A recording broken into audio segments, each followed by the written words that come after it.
man, maybe some power bigger than me knew. It's like, nah, hold on a second. You'll meet her in a few minutes, in another year. How did that affect you? Because we're going to get to your story from 18 plus in a second. How do you think that whole thing played out in your what happened as an adult, in the sense of you'd done the paperwork, you threw it in the bin, you got to meet her, but you were 15 minutes too late. How did that emotionally and mentally affect you, do you think? It's a great question. How did it emotionally and mentally affect me? It was a mind fuck, to tell you the truth. Welcome to the Prime Life Project podcast, a place to help you unlock your full potential, both mentally and physically, to become the best version of you.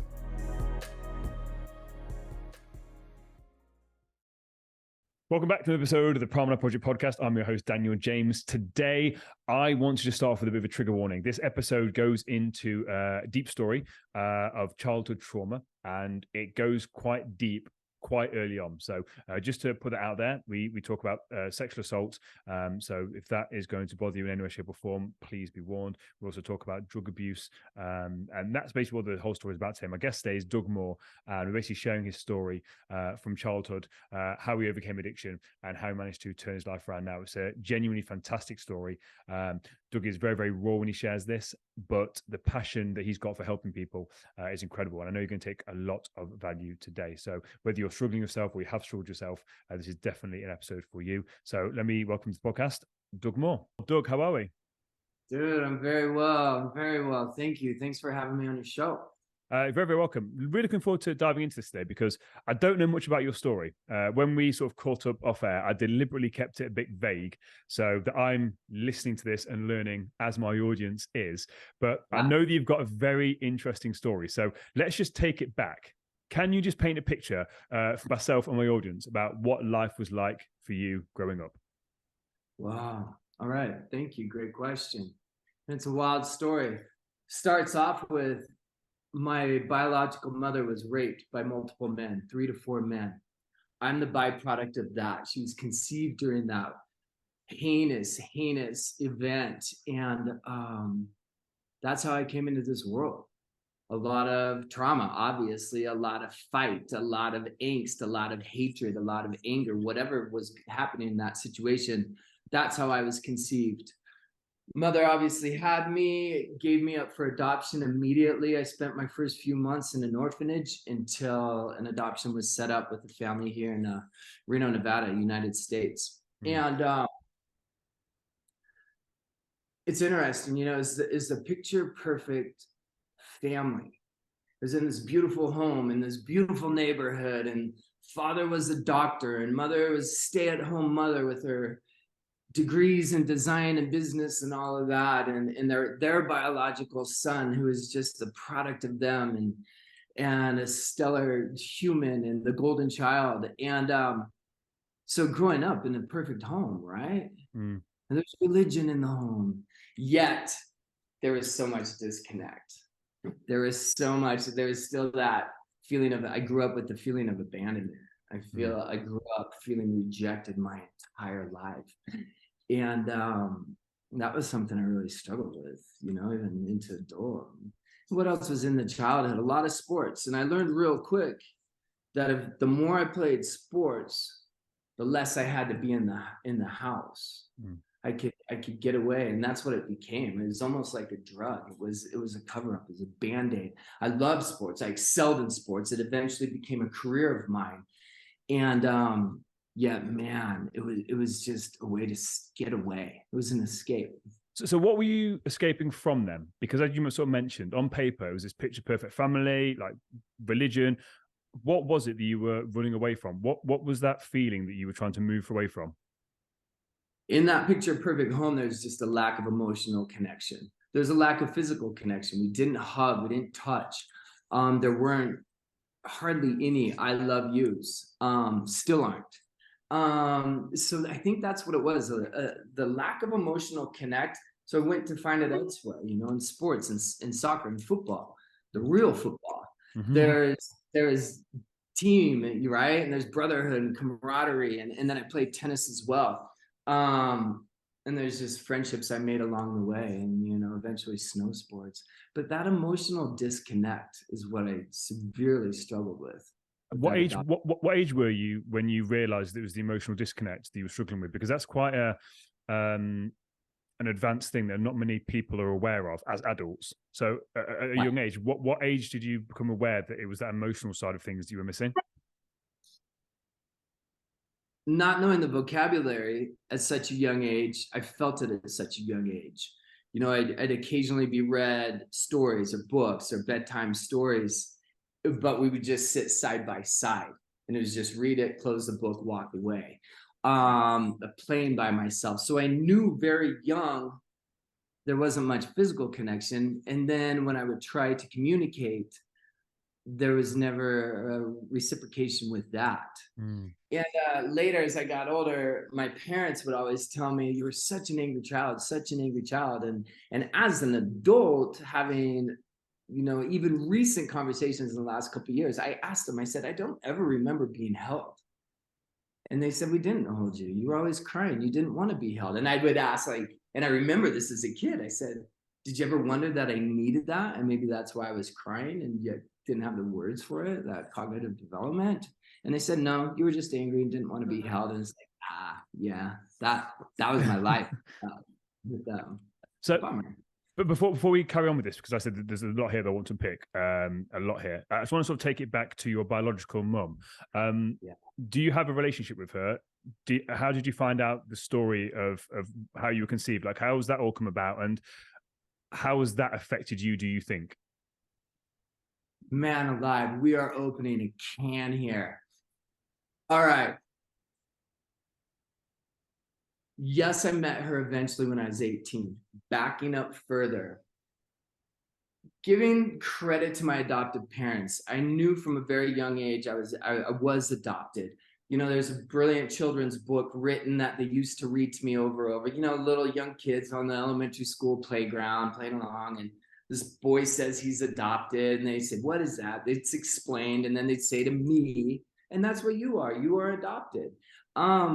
So props to their efforts in raising me, knowing I was adopted, instead of springing that information on me, later as an adult or something. I hear those stories, and I'm always just like, "What the fuck?" So I knew from a young age I was adopted. That being said, I never knew who my biological mother was. I knew no stories other than that she was a Nevada native. In religion, there was sort of a middleman, my parents' close friend, that sort of set up this adoption. He knew of this 18-year-old in a rural town that wanted to give her son up to adoption. And he also knew my parents wanted to adopt a child. So he sort of played that, worked with CPS, Child Protective Services, and eventually set up that adoption. I didn't know anything of her growing up. There was a period where I wanted to submit to the local government paperwork saying, "Hey, I'm adopted. If my biological mother also submits that paperwork for connection to connect us," I was going that route and I could submit it when I was 18 in the United States. And then I was 17 years old, and some feeling over me is like, "Nah, I don't need to know. I don't need to know my biological mom. I'm content with that." Toss those papers in the trash. Literally, fast forward 1 year. I'm 18 now. I just graduated high school. I've got this new budding professional snowboard career just starting. And I get this phone call from my adoptive parents. And I just hear it in the voice, "Something's wrong." I said, "What's going on?" And they said, "Hey, this middleman who set up the adoption gave us a call telling us your biological family, your biological mother, is in the hospital about to die. And they've invited us to come over if you would like to come meet her." It's like, dude, this emotionally immature 18-year-old, always truly wanting to know and have this connection with my biological mother, like what made me, where did that come from? Gets the call that she's dying, 45 minutes back down in town. I'm living in a mountain town at the time, resort town, and I got to shoot back down to Reno. And so I went down to meet her, raced down to the hospital. In the meantime, my adoptive parents went to the hospital and took her a photo album, showed her that photo album, and literally 15, 20 minutes afterwards, I arrived, and she had just passed away. Oh, Yeah, right. Like, this is just like a story for Hollywood. And so I knew where the hospital room was familiar with that, right? My adopted dad was a surgeon, so I grew up and I was around that. And I just went up. My parents tried to stop me from going. I didn't listen to him. I just went to the room, knocked on the door, and the door opens, and it's this family, all these people that look like me. And I'm like, whoa, for the first time in my life, I have that connection. I've watched my friends, I've watched the family I grew up in. Everyone looks like I never had that connection. So that was fascinating. Grandparents, uncles, cousins just flooded out of that hospital room. So that was did I ever meet my mother? No. And did I want to? Yes. It was really unfortunate in ways how it worked out, and it is what it is. So looping in that, that desire to learn a year prior, and I threw those papers the way I was going to submit to the government. Man, maybe some power bigger than me knew. It's like, nah, hold on a second. You'll meet her in a few minutes, in another year. how did that affect you? Because we're going to get your story from 18 plus in a second. How do you think that whole thing played out in your what happened as an adult, in the sense of you'd done the paperwork, you threw it in the bin, you got to meet her, but you were 15 minutes too late. How did that emotionally and mentally affect you, do you think? It's a great question. How did it emotionally and mentally affect me? It was a mind fuck, to tell you the truth. It was difficult. I was already emotionally immature as an 18-year-old, with no real connect to parents and no guidance from parents growing up, except a concrete right or wrong according to their religion. So it really threw me for a loop. And then the juxtaposition with this higher power, and really trying to understand that, whether it's spirit or God or whatever we want to call it, really trying to accept that, and just awestruck by the story, like, whoa, rape to adoption to finally get to meet her. She dies right before I get there. Like, just overwhelmed. And quite honestly, I really spun out. Like I mentioned, this great career in this Lake Tahoe, California area of the US, Western US.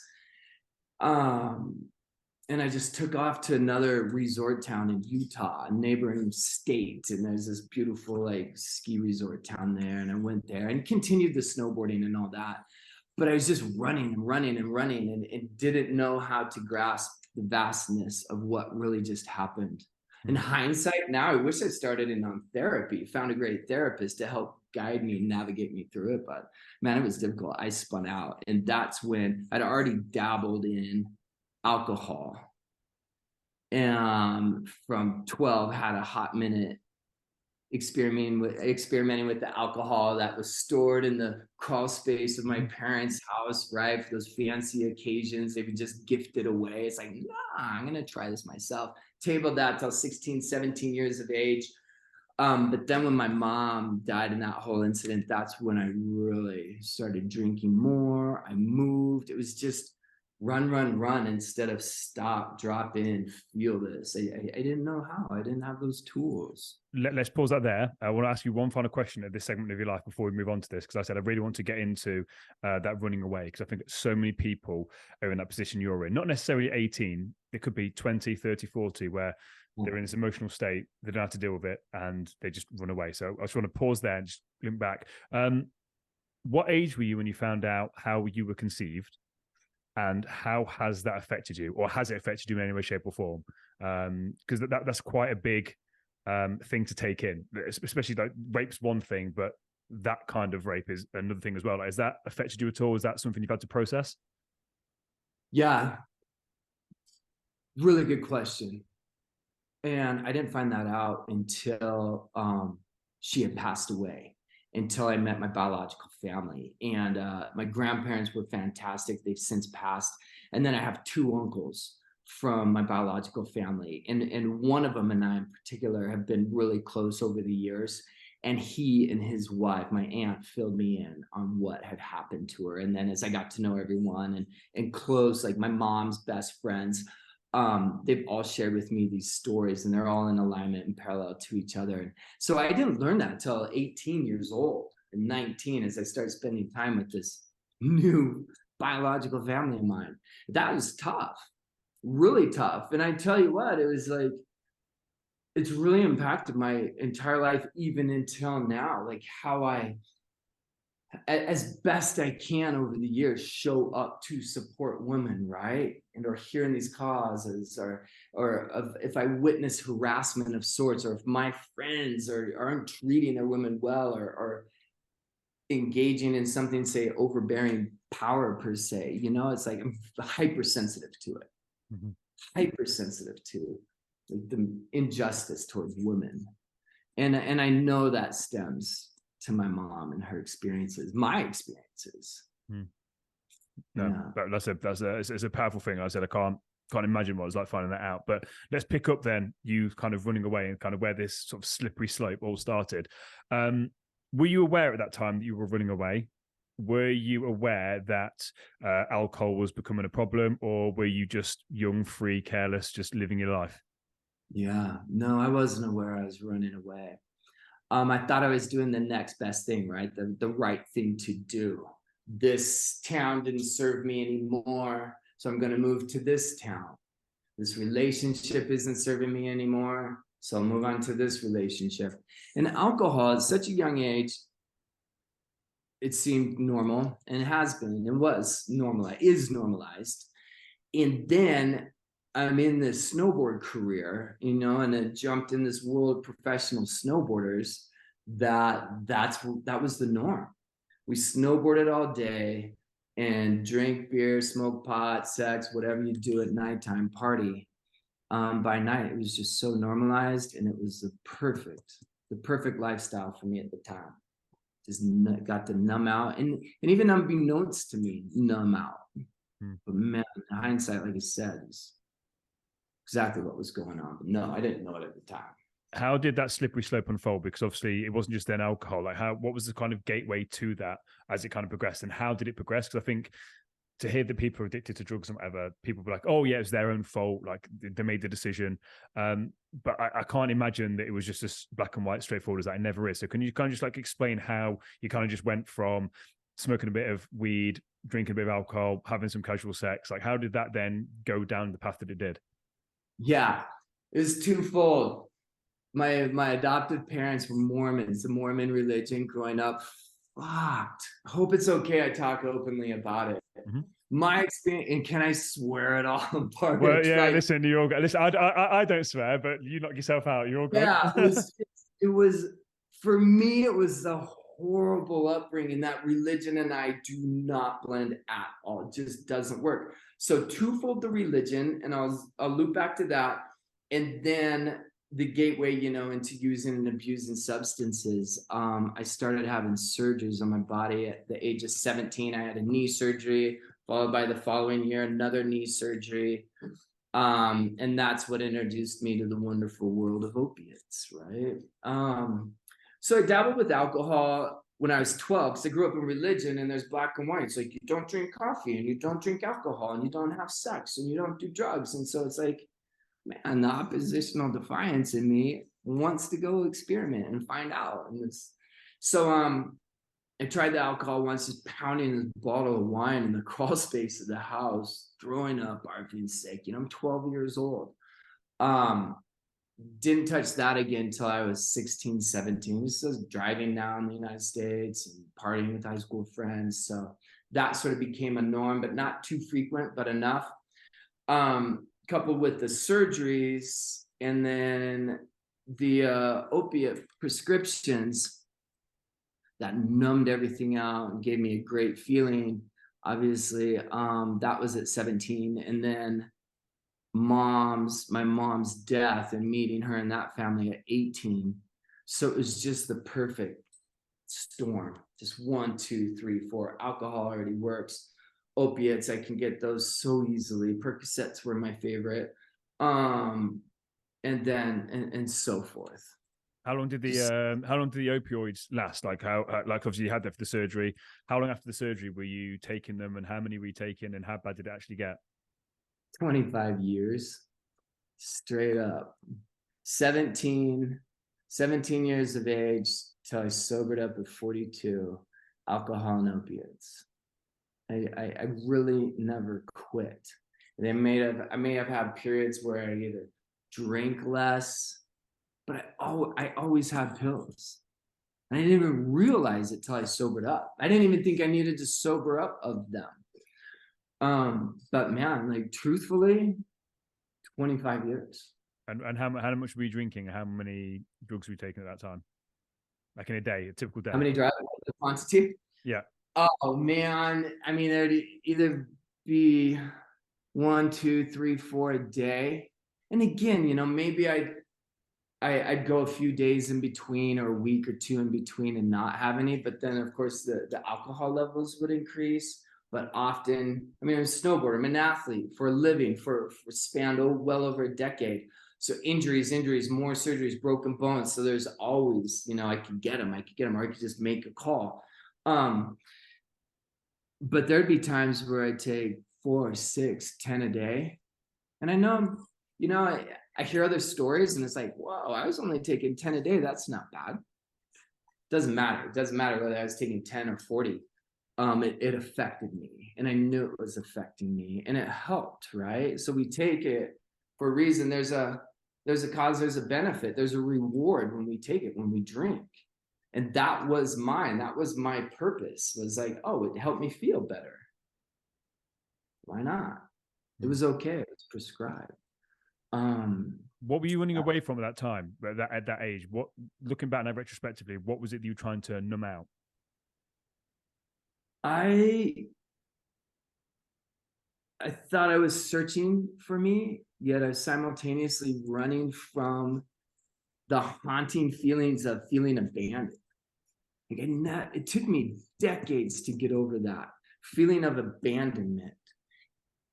Even though my mom did the best thing and gave me up for adoption, the adopted child still feels abandoned by that mother. Like, why would you give me up? Why wouldn't you raise me?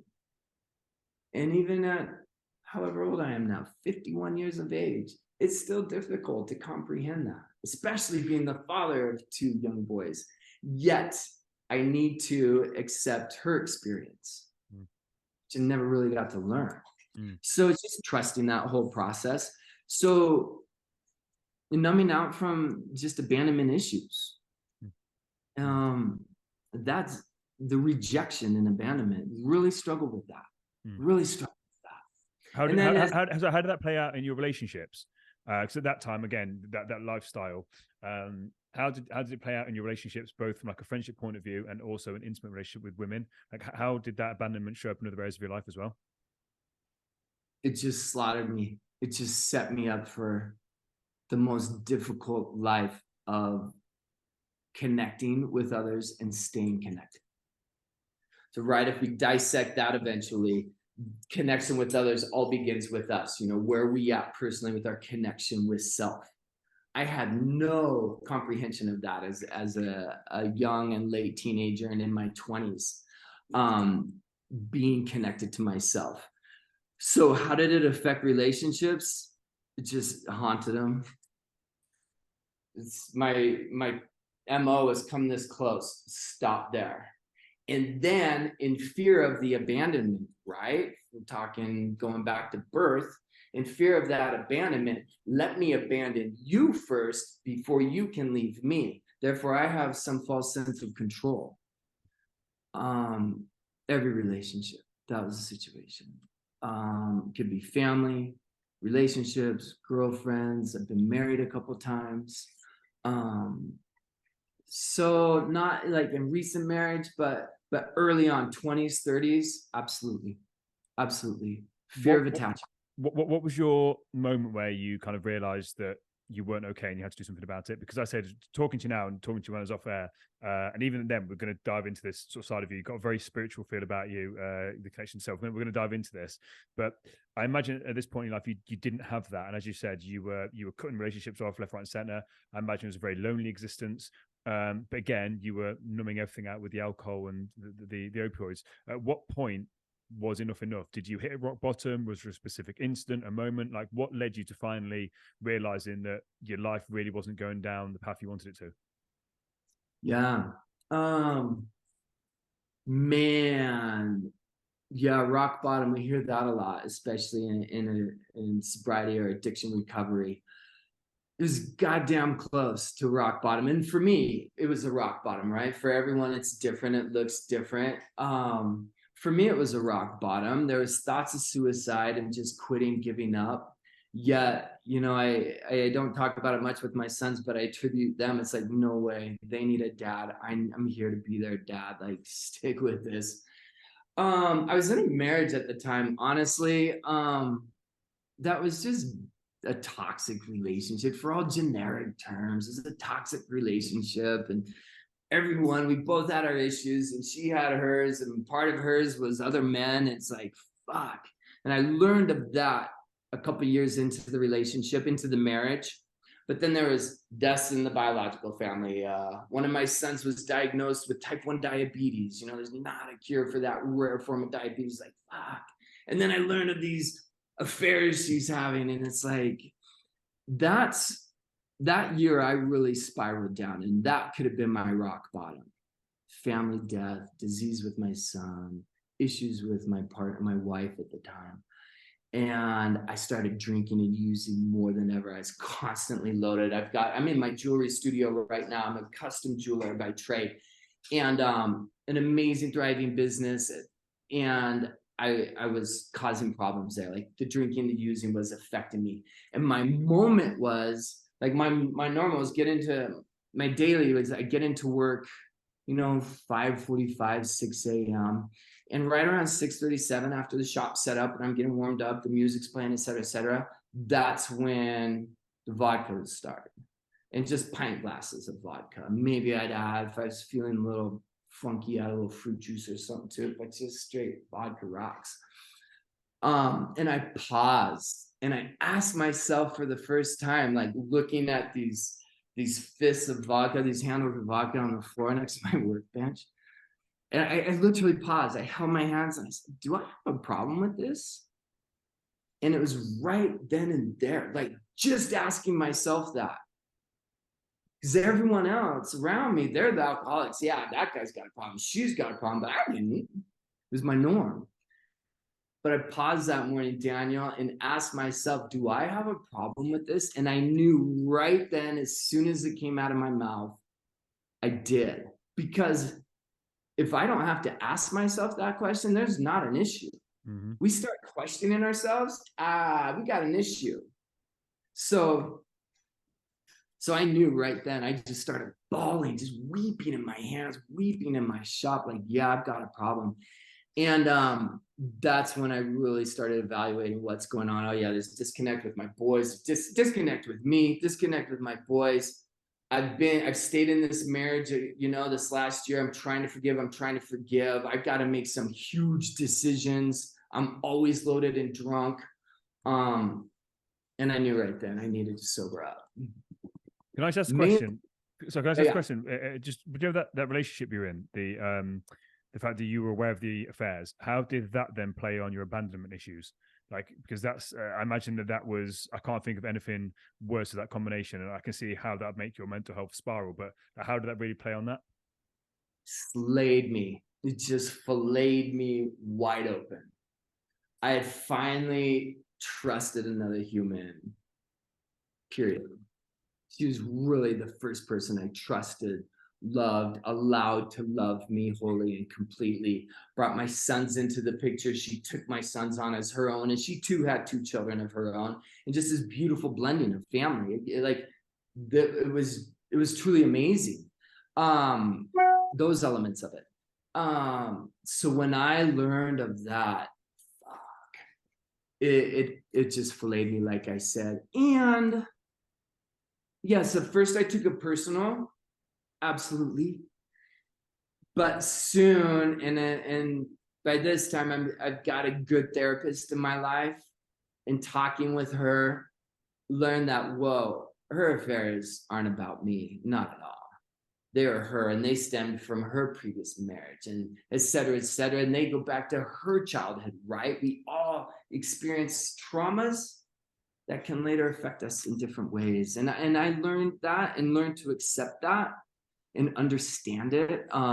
Even ended up staying with her an additional 4 years, 3, 4 years, and got to, it was cool, witness her address herself and her issues and try to make changes. Me get to practice forgiveness. It's truly that frees me, right? And then it worked until it didn't, old patterns over there started repeating themselves. It's like, thanks, nope. And by that time I'm sober, tight relationship with my young boys at the time, and no way, I'm making a decision now. I'm clear-headed. I'm the sober one, she wasn't. Made the best decision for my boys and me, and so we divorced. But those were some of the moments that led up to me. I think a big thing that you said there is that, again, you probably had that connection with yourself as well. So you had the connection with your boys, but actually you had that connection back with yourself. So you kind of realized that this wasn't right. It wasn't in line with kind of where you're at and where you were going, and you're able to actually separate from that. Now, how did you get clean then? So we sort of diverted a bit, but you were in the shop, you'd ask yourself the question, and again, you're right, when you're asking yourself questions like that, you kind of already know the answer. I had this every Thursday I do a thing on the radio in the UK, like it's called a Circle of Men, where basically men talk about mental health. And we're talking about addiction. We're talking about addiction one day, and afterwards I basically was driving back and I was thinking about my relationship with caffeine. Now, again, nothing hard, but the fact I was having this argument with myself told me that I basically was probably drinking too much coffee. And the fact about it was actually having that conversation made me realize. So then I was like, right, actually, you know what? For the next, I think it was 4 weeks, I basically stopped having coffee just to prove to myself I could and I was in control. I'm back drinking coffee again now, but a lot more moderated than it was. So I think it's really interesting and important to address that if you're asking yourself the question, you kind of already know the answer. But how do you then move from that point to then getting clean and sober? Because that's, again, a massive thing. So what did that look like, that process? Yeah. Wow, man, taking me back. That process, I'll be honest, that process was just straight up gnarly. I had no experience with that. I had no experience with AA at the time. I had no experience with sobriety. My friends were still drinking, running and gunning. And so I hadn't ever, and I didn't have anyone in any of my families growing up that went through that detox process. I knew nothing. I was so naive about it. And like, talk about that, 42 years old. I knew even the medical naivety of mine. I didn't know that alcohol is the only drug that can kill us during the detox phase, could send us straight into seizures. I didn't know any of that. And that's just what I did is I self-detoxed in, I have this beautiful studio in this Midtown section of our city. And I have this, I call it the creative cube, where my drawing tables are. And it's a small little space, and that's where I detoxed in there. And thank God, for whatever reason, I texted a friend of mine who's a family doctor here in town, and I said, hey, I'm quitting alcohol, I'm quitting the opiates, I just can't anymore. And he texts back, get to the hospital. And I'm like texting back, fuck no. And he's like, seriously. And he brings me Xanax. He's like, you have to take this for the next 24 hours at least, otherwise you will die. The amount of alcohol. Fortunately, I confided in him the true amount. We go to the doctor and they say, how many drinks do you drink a day? And 1 or 2, and you check that box. It was like 8 or 9 or 12 or 20. He knew the amounts I drank, and he told me point blank, he's like, if you detox on your own without some medical help, this will kill you. And so he made me take those. I took those for maybe 24 hours. And he texted or called me every 2 to 4 hours around the clock for 48 hours to make sure I'd answer, and would call until I answered, which I'm grateful for. So yes, was I awake? Yep. And man, I detoxed laying in fetal position on the floor of my jewelry studio, man, churning, rolling circles. It was the grossest grossest physical feeling I've ever felt in my life. It was horrible. Expelling these chemicals and toxicities out of my body. I'd never even seen those colors of black. It was sad. It was scary. It was bad. How long did that last for? Yeah, I mean, it was weird. It was very, I do not recommend it ever. I think what really sent me over the edge was the detox of the opiates. And as I'm at that moment, you know, days before decided, or the week before, it's like, I need to stop drinking, but I'm going to keep the pills going because those help. I need them, right? Mm-hmm. You know, I've got hardware in my back. I've had surgeries all over and broken countless bones. I need them. And it's like, wait a minute. If I'm looking to be in a sober state to make these huge life choices I need to make, specifically that marriage at the time, I need to be sober. And it's like, fuck. So I didn't realize how strong my dependency to the opiates was until I literally flushed them down the toilet. And even that, like I started going towards the water to pull them out, the toilet water to pull them out. So I didn't want to give them off. And I did. And that, letting that come out of my system, the DTs, the everything was just, it was horrible, Daniel. How long did that whole process last from you texting the doctor, getting the tablets to help you go through it, and then that you on the floor being in that state? How long did that process of like detoxification and overcoming that, how long did it actually last? And did it slowly get better, or was it literally like days of it being that intense?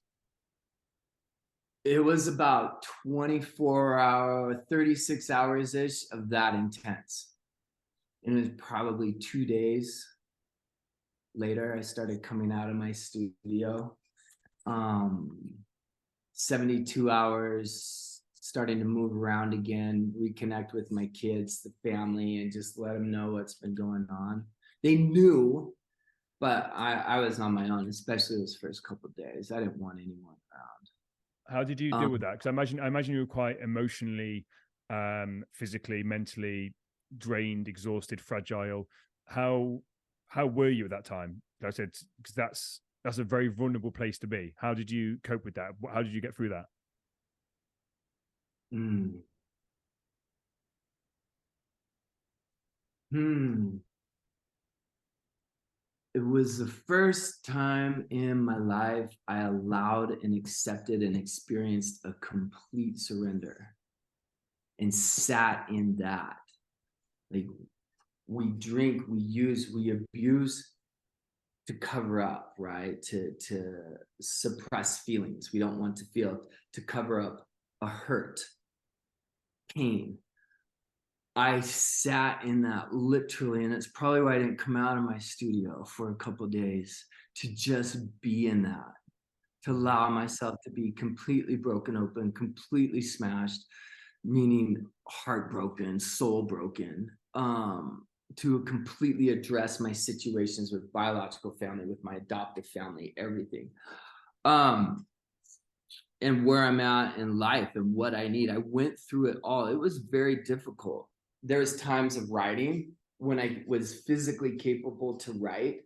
There was times before I was physically capable to do anything. I remember trying to play my guitar, and then I ended up just smashing it. This beautiful acoustic guitar of mine. But it wasn't because I was like in this fucked up physical detoxing state. It was because of the associations with it.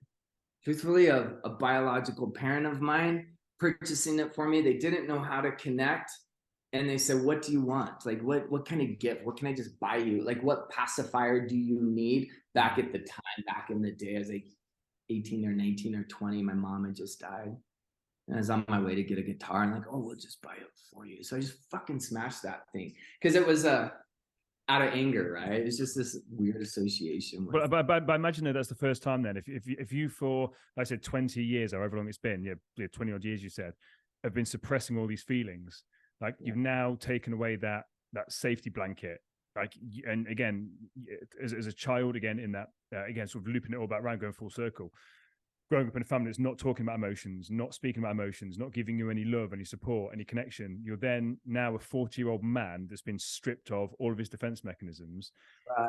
and then all these feelings are coming out and you've got no way of handling them. I feel like doing smashing guitar is probably the safest thing you could do. I'm surprised there wasn't more anger that just spurted out, because it's all kind of come bubbling to the surface. Right, exactly. It felt good. It felt really good doing that. And obviously was necessary. And it was a small moment during that detox phase. However, it was very symbolic. When I think back on it, it was like, yeah, I needed to let that go. It's just one more tie. It was one more just false connect. And that's when that detox period, and why I sat in it so long and so harsh. And I talked about that, just that pure and utter surrender. That was a major shift in my life, obviously, and emotionally, to recognize that in future times of pain, to not avoid it, right? And sobriety will help with that. It's like, ooh, I don't have a Band-Aid, I don't have a vice. Though, yes, it can be coffee, or it can be sex. It can be go bury myself and be this endurance athlete and run 100 miles a day, right? But what are we really running from? Excuse me. So it could be any vice, but it allowed me to learn to sit in that pain, to be in that discomfort and navigate through instead of avoid. How did you navigate through that then? Like, how did you actually start to heal yourself, like mentally, emotionally? Like, because like I said, the person I'm talking to now versus the person I'm imagining was at 40 years old, so it was about 10 years ago. I can imagine there's a big journey there. Like, how did you actually start to heal yourself, like especially on that emotional, spiritual, whatever level you want to call it? Like, how did you start to go through that process? Because I think that's where a lot of people get stuck. They want to get rid of their vice, whether it is sex, alcohol, drugs, whatever it is, and when they start to feel again, they kind of hit rock bottom. And what most people don't realize is that it has to get worse before it gets better. And that's where a lot of people go back to the original vice or change vices, because it gets so bad and painful they don't have the coping mechanisms or the awareness to know, listen, this is all part of the journey. So how did you said you've navigated that, you managed to like use your willpower, whatever it is, divine intervention, like pushed you through that. How did you actually start to heal yourself? Yeah, brilliant question. Thank you. Two things. I walked myself into an AA meeting, Alcoholics Anonymous. Didn't know anything about it, knew it wasn't for me all this life, so never asked any questions about it. But yeah, I knew I was an alcoholic, just admitted that. I just detoxed. And I knew I needed to be accountable to somebody besides myself. Yes, I had to have two sons. Yes, I had a wife.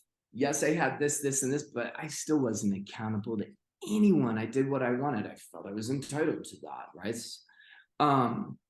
So I humbly walked myself about 3 blocks to this Buddhist temple that's around the corner from my studio. And in the basement of that, they hosted then and still host an AA meeting every day. I walked in there. I knew nothing about the program other than I needed to try something different than how I was living so far in those ways, right? Because it sure wasn't working the last 25 years. So I dove head first, both feet in, everything into the AA program. Absolutely, for many years. And grateful for that foundation. So there's a foundational pillar of AA, and I immediately started full-time practice, daily practice in yoga. Was introduced to it back in college in my teens, 20s. Some snowboarders did it here and there, but I just showed up to this 4:30 a.m. class every day. And man, instantly those pillars of the AA and the pillars of the spiritual principles of each, right? Guided me and helped me through and helped me navigate sobriety and helped me learn to thrive.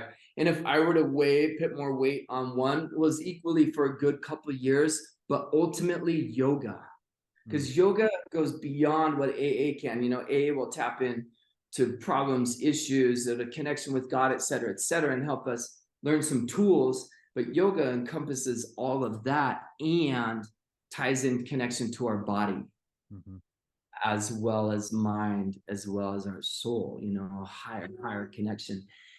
And therefore, like a beautiful example of yoga, like how did I manage, you ask, and get through?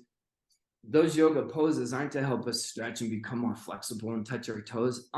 They're uncomfortable intentionally to quiet our mind, drop into our body, feel that discomfort, find the ease within that dis-ease till it's not a dis-ease anymore, a disease anymore, till it's not uncomfortable anymore. And then we move on to the next. That hour on the yoga mat, I learned, is to prepare me for the next 23 hours of life outside of that yoga studio. And man, and I attribute it, and I've written about it, and I talk about it. Yoga saved my life. Sobering up saved my life. Yes, yes, yes. But ultimately, and if we follow all those spiritual principles of yoga, that saved my life. Beyond grateful for it. I'm going to split this into two. I just want to quickly talk about AA because there's a whole podcast episode on that. I'm going to link that at the top where basically we spoke about the whole thing of AA. But I want to just quickly touch on it, and then I want to dive into the yoga side of stuff. What would because obviously you sort of mentioned like the yoga was the main thing, but actually together like that's what really helped you. So I don't think you probably could have just done yoga by itself. You kind of needed the AA to almost stabilize you, I imagine, show you that, like I said, that there's someone to be accountable to, whether it's God, spirit, source, whatever you want to call it. Like there's something higher than you that kind of what's the word, knocked your ego down a bit and realize, listen, you're all part of this bigger game here. So my question is, what was the main thing that AA taught you? What did it give you? Yeah, great question. And so much. One, accountability to a group, but more importantly, a sponsor. I mean, I dove in. I'd never been accountable to anyone before, right? Et cetera, et cetera, et cetera. I dove in. It's like, teach me how to survive and thrive in life the best AA can. I had a sponsor, great guy, and I found someone. I had to weed through a few people to find someone decent, but as a man about 20 years older than me, married 3 decades, a handful of children. It's like, and he's just cool, cool, kind human. That's where I want to be in 20 years. I want that connection with my kids. I want that connection with a partner. I want longevity in a relationship. Hello, I'm 51. My longest relationship to date is 8 years. God, that's very sad in many, many ways. Admittedly sad. So I got a sponsor. Those 12 steps, man, I worked them diligently. And they're brilliant. And to my death, I will support and preach the 12 steps, because it's one step. It's like, yo, admit you got a fucking problem that's just overtaking your life. Like, shit's unmanageable around because of that issue, whatever it is. Put that word in, and then the rest 11 steps, the next 11 steps are just tools to a life of betterment. Whether in addiction recovery or not, I think if every human on the planet were to work the 12 steps diligently and truthfully one time, it'd be a whole different planet. So that was my main takeaway of AA, was working with the sponsor, still have them. Working those 12 steps, brilliant. I don't go to many meetings anymore. It served its purpose for a very long time. I go when I'm asked to to speak, to chair a meeting, they call it. Absolutely. I show up almost every time. Absolutely. To share my story, which usually turns heads there. And that's okay. So that's my main takeaway of AA. What about yoga? So what's your main things? Obviously, you raised some really good points there, because I think a lot of guys, especially me included, have always had a negative connotation with yoga because we're not flexible, we can't do it, the stretches are uncomfortable. But like I said, I've learned over the years of doing this podcast, getting spirituality and stuff, that yoga isn't about doing the stretches, it's about a lot more than that. But what did yoga actually teach you? Because you really heavily attributed your healing to the yoga. So what about yoga, apart from the fact of it kind of set you up for the uncomfortableness of the life over the next 23 hours potentially, what other things did yoga actually teach you and help you on your journey? Great question. Well, first, backing up before when I really learned what yoga is and how it helped me as a professional snowboarder, competitor, and then coach. I see snowboarders come and go, but the best of the best of the best I learned, the Sean White, the Terje Hawkinson from Norway, Jamie Lynn from the Northwest US. Those 3 stood out from everyone else in the world. And all 3 of them had a diligent yoga practice throughout their snowboard career. And I'm always like, why would you do that? Let's go drink beers instead of yoga. Before they get on the mountain every day, those guys practicing yoga in their hotel rooms, their home, wherever they are. And they practice at night. And I didn't get it. So That's filed away, right? Back in my mind. Now, I'll come back to that in a minute. Jumping into yoga, like how did it help so much? What was it about it? Just that, man. I learned real quick. It's the yoking, right? The joining of mind, body, soul. And the history of yoga, I mean, it goes back thousands of years, 4,000 or 5,000 years. In India, the people to come to the temple to worship, to pray, right? Outside the temple, they practice yoga. They go through these 108 poses before they even enter the temple to begin praying, to quiet the mind, connect with the body, begin to connect soul so they're in tune, in alignment, grounded to go into the temple and worship. How beautiful is that? Like most things, bring them to the Western world. We slaughter them. We want to monetize them. We want to, make money off of it. We change it, we fuck it up, whatever. Yoga has been so commercialized and advertised and monetized. It's a whole different beast out here now. But when we get to the essence, that's what it is.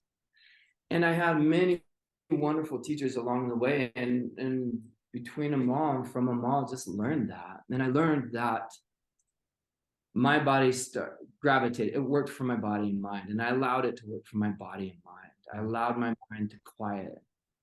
And talk about, when we as addicts, we know we've got this monkey mind, this committee up here that just won't shut up so often. In yoga, I really got to practice that and learn the skills, like I said, off the mat, like sometimes still, and it could be any moment. My mind's distracted or I can just drop in and just get quiet and come back to my breath. Yoga teaches that. Just follow your breath up and down. And so, yeah, you even say you thought about it too. It's like, we can't touch our toes. I still struggle touching my toes, like 9 years later, diligent practice, certified yoga teacher now, all that stuff, blah, blah, blah, taught recovery yoga for years and years and years. Man, when we're on that yoga mat, when we're in that studio, there's no one watching each other. And they always say that, I'm telling you that, you're probably not believing me, but it's true. No one watches each other. We're just in our own little universe of our yoga mat. Working on us. Everyone's working on them. It's beautiful. That's my thing is meditation. So yeah, not necessarily yoga, but again, practicing on the breath and reconnecting that way. But I said it's just like you said, it's just basically meditation in physical form. Meditation. Like, exactly, and that's how I've come to understand it. So again, I probably need to get myself into it more. So final few questions just to sort of wrap it up, because I said we've gone over the pace. It's absolutely been fantastic. Like I said, genuinely, your journey has been fantastic, and I love how raw, genuine, authentic you've been throughout this. By the way, so it's been absolutely brilliant. I absolutely love it. How have you kind of designed your life to how it is now then? So like you've been practicing now for however many years, you say, however many years you've been sober, what's it been, 10 years must have been, probably over 10 years, but how? Just over 9 years. 9 years. Wow. Like, again, congratulations on that. That's a huge accomplishment. How have you designed your life?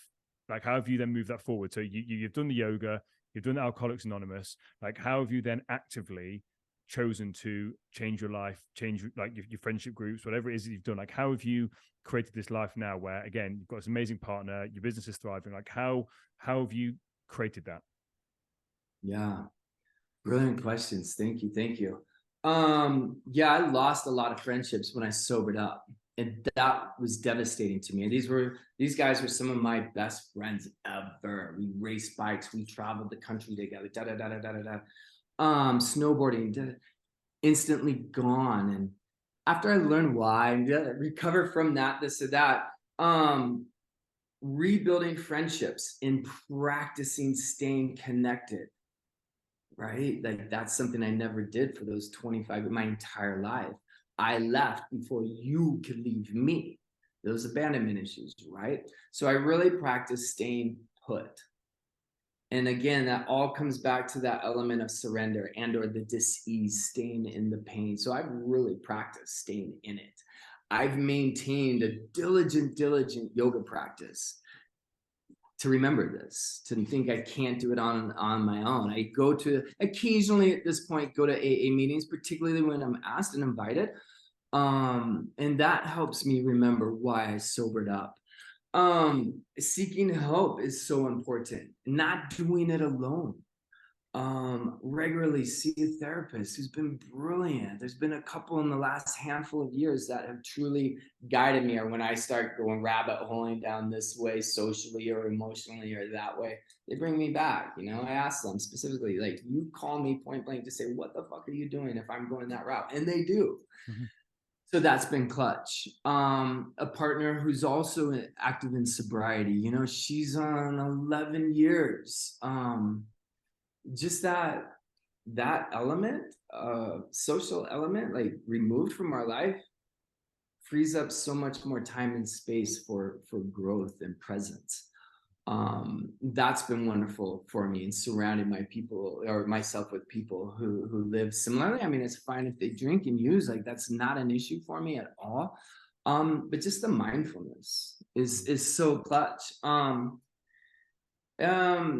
And with Joe, my partner, as we've been developing this program, we love to serve, we love to give back. And that's, led us into developing Recovery Remix. But it does, what has helped me strengthen me in this life, in this new life, is giving back.